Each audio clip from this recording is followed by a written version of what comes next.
Just 8 days until the presidential election, and we continue our countdown series, Issues That Matter. And this morning, we're taking a closer look at foreign policy, a top concern for voters. Chief Washington correspondent James Rosen takes a look at where both candidates stand. It was a knock at the door, just like the movies. There's two uniformed officers. For Jane Horton of Alexandria, Virginia, September 9, 2011 marked the dividing line of her life. That's the day her husband, Specialist Chris Horton, an Oklahoma National Guard sniper in eastern Afghanistan, was shot and killed by the Taliban. Record numbers of Americans watch the nominees debate foreign policy, but no one views that policy through a more personal lens than Gold Star widows.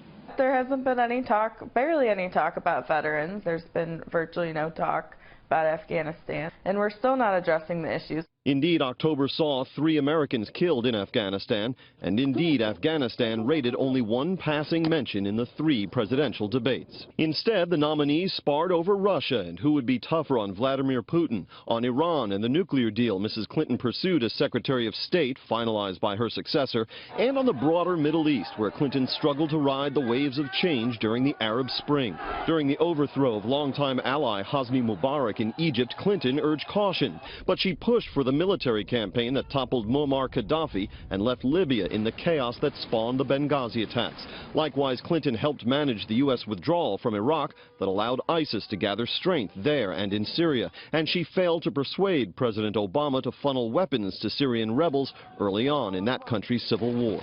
She's left behind a written record. She's left behind a record of actions. She is relatively a realist, but certainly not an idealist who seeks to remake the world. As a real estate developer, licensing manager, and reality TV star, Donald Trump possesses next to no professional foreign policy experience, and his first comments as a candidate about Mexican immigrants instantly plunged him into controversy. They're bringing drugs, they're bringing crime, they're rapists. A subsequent meeting with Mexico's president went fairly smoothly, but Trump's foreign policy stands have sometimes been contradictory, as when he denied that he ever said allies like South Korea should be allowed to have nuclear weapons, which he did say.